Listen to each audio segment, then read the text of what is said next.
दोस्तों, आज की सबसे पहली और बड़ी खबर। झारखंड लोक सेवा आयोग ने झारखंड हाईकोर्ट से मांगी पीटी की संशोधित रिजल्ट जारी करने की अनुमति। 7वीं जेपीएससी पीटी रिजल्ट मामले में शुक्रवार को झारखंड हाईकोर्ट में सुनवाई हुई। सुनवाई के दौरान जेपीएससी की ओर से कोर्ट में शपथ पत्र दायर कर 7वीं जेपीएससी पीटी के रिजल्ट निकालने की इजाज़त मांगी गई। जेपीएससी ने पीटी में आरक्षण को लेकर नई कट ऑफ के अनुसार रिजल्ट निकालने की अनुमति मांगी है। पूर्व में दिए गए कोर्ट के फैसले के बाद 7वीं से 10वीं जेपीएससी मेंस की होने वाली एग्जाम को रद्द कर दिया था। दरअसल झारखंड हाईकोर्ट में 7वीं जेपीएससी पीटी परीक्षा में आरक्षण दिए जाने को लेकर झारखंड हाईकोर्ट में इसे चुनौती दी गई थी। दोस्तों, बड़ी खबर है, झारखंड में एक बार फिर बदलेगा मौसम। 16 फरवरी से होगी बारिश। दोस्तों, झारखंड में एक बार फिर मौसम बदल सकता है। 16 फरवरी को बारिश की संभावना है। 15 फरवरी के दोपहर बाद से ही मौसम में बदलाव दिखाई देने लगेंगे। 11 फरवरी से झारखंड में ठंड बढ़ने लगी है। न्यूनतम तापमान में 4 से 5 डिग्री सेल्सियस की कमी रहने की संभावना है।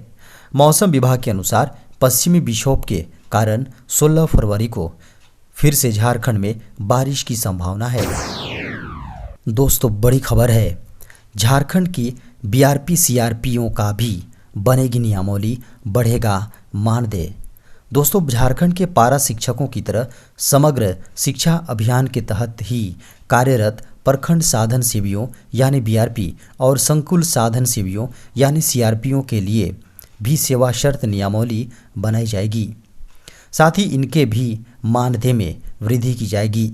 स्कूली शिक्षा एवं साक्षरता विभाग के मंत्री जगन्नाथ महतो ने इसे दूसरे राज्यों में लागू नियमावलियों को मंगाकर अध्ययन करने के निर्देश पदाधिकारियों को दिए हैं। उन्होंने इसे लेकर पदाधिकारियों को फाइल भी बढ़ाने को कहा है। मंत्री ने शुक्रवार को बीआरपी सीआरपी की मांगों व उनकी समस्याओं पर स्कूली शिक्षा एवं साक्षरता विभाग व झारखंड शिक्षा परियोजना परिषद के पदाधिकारियों और बीआरपी सीआरपी महासंघ के साथ बैठक के दौरान ये निर्देश दिए। झारखंड से ही मैट्रिक और इंटर पास छात्र दे सकेंगे टेट का एग्जाम। झारखंड में कक्षा 1 से लेकर 8वीं तक शिक्षक भर्ती परीक्षा यानी टेट में अब वही उम्मीदवार बैठ पाएंगे जिन्होंने झारखंड से ही मैट्रिक और इंटरमीडिएट के एग्ज़ाम पास किए हैं। साथ ही हर जिले में बोली जाने वाली स्थानीय भाषा का ज्ञान भी होना अनिवार्य है। इसके लिए विस्तृत अधिसूचना जारी कर दी गई है। झारखंड में क्लास 1 से 5 और क्लास 6 से 8 में शिक्षक नियुक्ति की योग्यता निर्धारित करने के लिए झारखंड सरकार ने झारखंड शिक्षक पात्रता परीक्षा नियमावली 2022 बनाई है। गुरुवार को हुई राज्य सरकार की कैबिनेट की बैठक में इस नियमावली को मंजूरी दे दी गई है। झारखंड सरकार ने पूर्व में तय किए गए शिक्षक पात्रता परीक्षा नियमावली में कई संशोधन किए हैं। इसमें 2 बड़े संशोधन हैं। पहला संशोधन ये है कि पात्रता परीक्षा में शामिल होने वाले उम्मीदवारों को झारखंड से ही 10वीं और 12वीं की पढ़ाई करना अनिवार्य है। वहीं दूसरा बड़ा संशोधन जनजाति और क्षेत्रीय भाषा को लेकर है। दोस्तों, बड़ी खबर है, हिंदी विद्यापीठ देवघर से मिली सर्टिफिकेट के सहारे नौकरी करने वालों की बढ़ी मुश्किलें। झारखंड सरकार ने हिंदी विद्यापीठ देवघर द्वारा दिए गए किसी भी डिग्री प्रमाण पत्र को 29 जून 2014 की तिथि से किसी भी नियुक्ति प्रोन्नति के लिए मान्यता नहीं दिए जाने का फैसला लिया है। सरकार को सूचना मिली है कि अब भी हिंदी विद्यापीठ देवघर की डिग्री लेकर नौकरी पाए अधिकारी व कर्मचारी विभिन्न विभागों में काम कर रहे हैं। ऐसे में निर्णय लिया गया है कि हिंदी विद्यापीठ देवघर से प्राप्त डिग्री के आधार पर कार्यरत पदाधिकारियों व कर्मचारियों को नए सिरे से चिन्हित किया जाएगा। कार्मिक सचिव वंदना डाडेल ने इन कर्मियों को चिन्हित कर उनकी नियुक्ति प्रोन्नति को रद्द करते हुए विधि सम्मत कार्रवाई करने का निर्देश दिया है।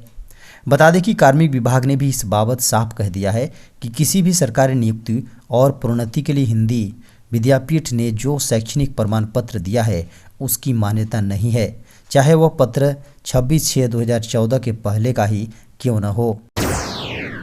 भीषण सड़क दुर्घटना में एक ही परिवार के 4 लोगों की मौत। झारखंड के सरायकेला खरसावां जिले के चांडिल थाना अंतर्गत शुक्रवार की सुबह लगभग 8 बजे भीषण सड़क दुर्घटना में 4 लोगों की मौत हो गई। बताया जा रहा है कि NH-33 पर नारगाडीह के समीप खड़ी कंटेनर को रांची की ओर से आ रही कार ने पीछे से जबरदस्त टक्कर मार दी। इसमें पति पत्नी सहित 4 लोगों की मौत हो गई। मीडिया की खबरों को माने तो कार में सवार एक ही परिवार के 6 लोग रामगढ़ के बड़का काना से जमशेदपुर गृह प्रवेश में हिस्सा लेने जा रहे थे, जिसमें 3 महिला भी शामिल थी। नारगाडीह के समीप कार चालक ने वाहन पर अपना संतुलन खो बैठा। चालक ने सड़क किनारे खड़े कंटेनर में पीछे से जोरदार टक्कर मार दी। झारखंड में 24 घंटे में कोरोना के मिले 261 नए मामले। शुक्रवार सुबह अपडेट आंकड़ों के अनुसार पिछले 24 घंटों में कोरोना से 400 लोग रिकवर हुए हैं। इसके विपरीत झारखंड में कोरोना के 261 नए मरीज सामने आए हैं। झारखंड में कोरोना के सक्रिय 2088 मामलों में सबसे अधिक 738 राजधानी रांची में है। इस जिले में अभी तक कुल 1,12,898 पॉजिटिव मरीज सामने आए हैं, जबकि इनमें से 1,10,554 लोग रिकवर हो चुके हैं। झारखंड में कुल कोरोना मरीजों की संख्या अब 4,32,748 हो चुकी हैं। इस बीच कोरोना की जांच का सिलसिला जारी है। झारखंड में कुल 2,03,39,240 सैंपल की जांच की गई हैं। इनमें से 2,088 एक्टिव मामले मिले। कोरोना से 4,25,346 मरीज रिकवर हुए हैं। हालांकि झारखंड में 5,314 मरीजों की मौत कोरोना से हुई है। झारखंड में कोरोना का रिकवरी रेट 98.28% और मृत्यु दर 1.22% है। CBSE टर्म 2 एग्जाम में नहीं रहेगा होम सेंटर्स।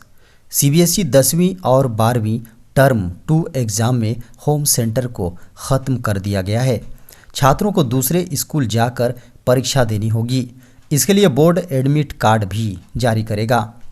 अप्रैल के पहले सप्ताह में प्रवेश पत्र जारी किए जाएंगे।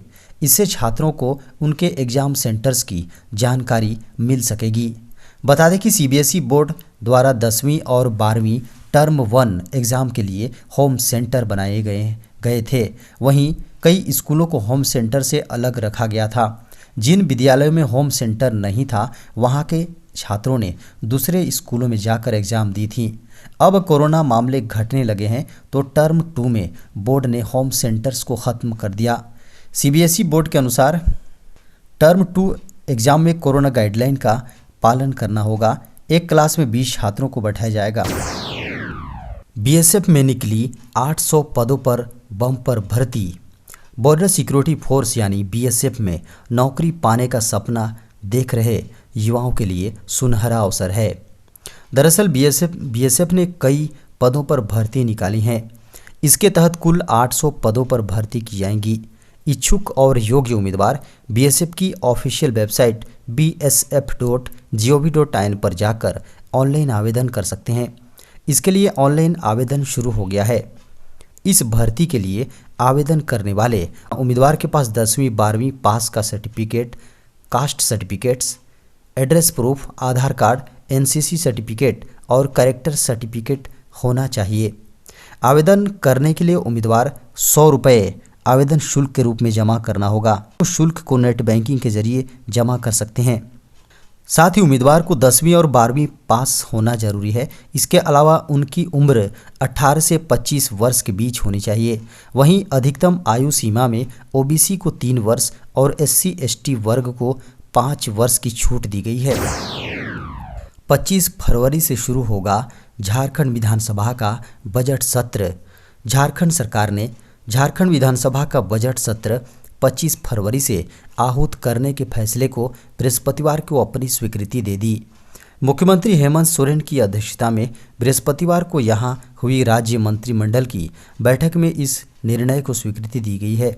इससे पहले 2 फरवरी को ही झारखंड विधानसभा का बजट सत्र 25 फरवरी से 25 मार्च तक बुलाने की राज्य सरकार ने घोषणा कर दी थी।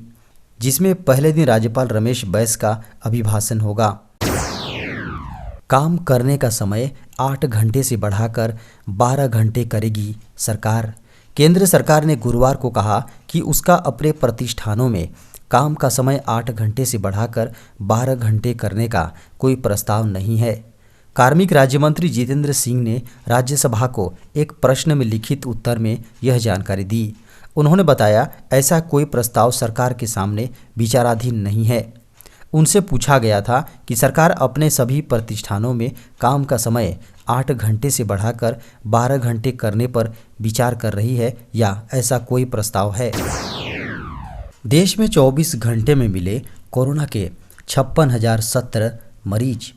देश में पिछले 24 घंटे में कोरोना संक्रमण के 56,017 नए मामले मिले हैं। 1,49,000 मरीज रिकवर हुए हैं, जबकि 656 लोगों की कोरोना संक्रमण से जान गई। बुधवार के मुकाबले नए मामलों में 9,000 से ज़्यादा की गिरावट हुई है।